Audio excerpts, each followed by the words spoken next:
The Republic of Guyana is mindful also that the largest block of its diaspora resides in the United States. My government remains committed towards leveraging the skills and investment potential of our diaspora. That was President Irfan Ali speaking at a joint press conference recently with U.S. Secretary of State Mike Pompeo when he visited Guyana. President Ali talked about leveraging the skills and investment potential of the diaspora. And earlier on in his inauguration speech, he also talked about embracing the diaspora, with the government recognizing the investment potential and the role the diaspora can play in Guyana's social and economic development. They immediately re-established the diaspora unit and merged it with the remigration unit in the Ministry of Foreign Affairs and International Cooperation.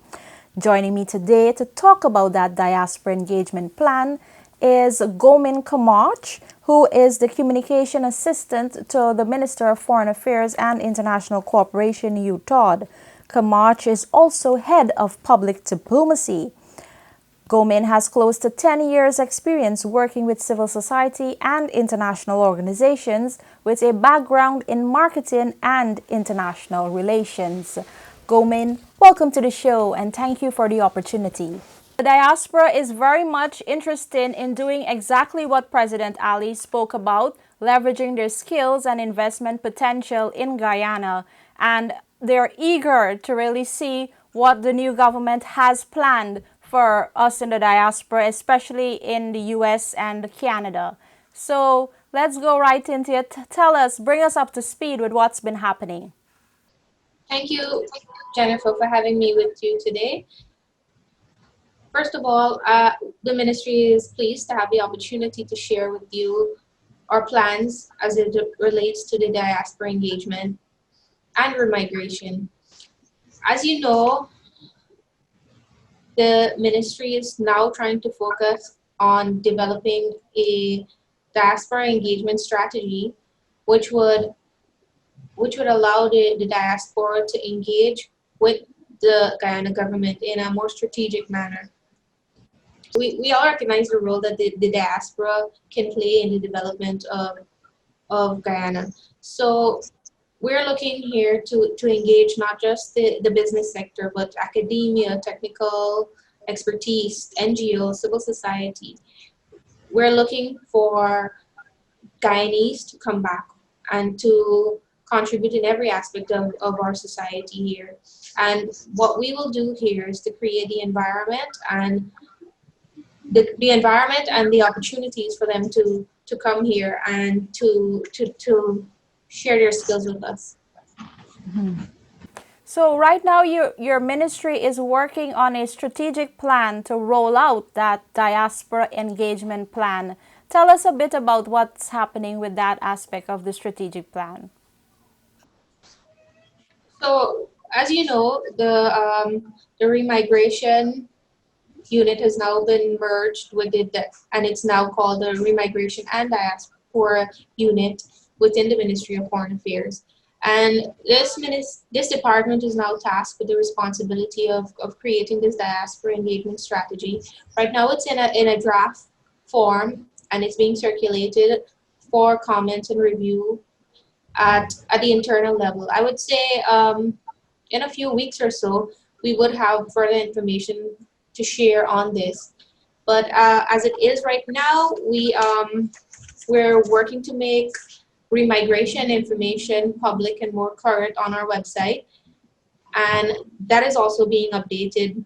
So persons looking for the procedure and the different documents they would need to remigrate would now be up on our website and all in one place where they can now go through that process smoothly. So if somebody wants to invest, would they also find that information there in one place, as you said? Sure. I mean, it would be the Ministry of Foreign Affairs will be the initial contact, but they've recently done some revamping of Go Invest, and they now fall under the office of the president. And we will work closely with Go Invest to engage the diaspora and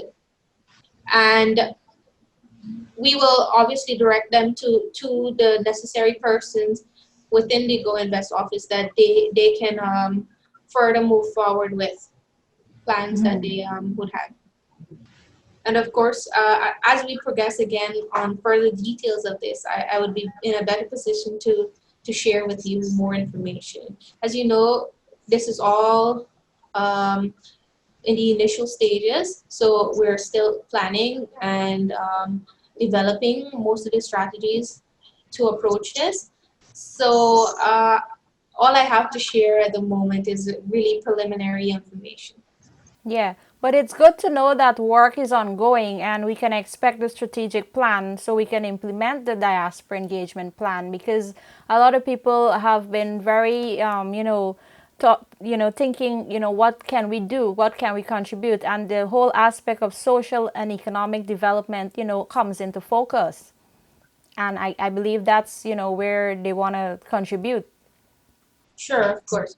I think on most occasions when our minister, Minister Utah, speaks to the public, he reinforces this point, especially there's a wealth of knowledge in the diaspora and technical expertise that could aid in the development, not just the economic development, but the social development of our country. So we are willing and we welcome the diaspora to engage with us, and we are putting the systems in place to have that engagement done in a strategic manner. Okay, the previous administration had said that they would have set up a diaspora engagement desk, like here in New York and so forth, but in their 5-year term, that never happened. Do you have any idea if the diaspora, especially in New York here, would see a diaspora engagement desk here? Well, as it is right now, I wouldn't be able to speak specifically to a desk per se, but as soon as this diaspora engagement strategy is finalized, details such as the way and the details of the process of engagement with the diaspora will be expanded on in that document. So I would say just give it a little bit more time and we would be able to further divulge the details, because we want to plan this effectively and ensure that it's not something that it just happens overnight and it's not well executed, but we want to give it enough time to plan and execute well. They really want, while they want to come down to Guyana, they want to have a desk here that they can also go in, get resources, whatever it is that is, the ministry would have over here. And when you appoint the consul general as well, I guess that's where, people are hoping to get more information from. As it is right now, I can't speak further on that, but it is all in the plan. We need to find a way to engage and to have that established relationship, and to know that there's a point that information could flow both ways. So as more information becomes available and things are more finalized, I would be happy to share this information with you. From your government's statistics on Guyanese in the diaspora, do you have a figure of like globally what that number is? That is a tough one. Offhand, I won't be able to say. I'm sure our diaspora department would have a rough average of that number. And again, that is some of the data and information that is being analyzed as we speak. So again, I would say that all this sort of information would soon be made public once we effectively analyze and gather that information. First, gather an updated version of that information. So I would look forward again to speaking to you on this in the future. Well, since President Ali took office and he spoke very early on in his inauguration speech about embracing Guyanese abroad, and then subsequently speaking at the joint press conference with Secretary of State Pompeo, members in the diaspora, we've seen several posts on Facebook expressing, much enthusiasm about this. And their thought about, returning to Guyana investing. Some have even touted the idea of whether they can work over here and pay their taxes in Guyana, but receive, some sort of employment, still living abroad and still contributing to Guyana based on, having their skills, but also having their family here. So what has that response been like for your ministry so far? So that's excellent. We have been receiving an outpour of requests into the same how can we engage with the government, how can we invest, how can we share our technical expertise. And I must say that it's important because now in the virtual life and in light of COVID also, this is something that will be included in our strategy to allow for Guyanese in the diaspora to share their technical expertise and not necessarily be present in Guyana. And I mean, everything is now virtual. So we're gonna definitely take that into consideration, and that would be one of the aspects within our diaspora engagement. So let me just get that for our viewers. You're saying that there is a possibility that Guyanese can still live abroad and work and contribute in Guyana. As it relates to the government, I would say that it's a option that we're looking into, and we will want to engage the technical expertise of Guyanese abroad, whether it be virtual or in person. So yes.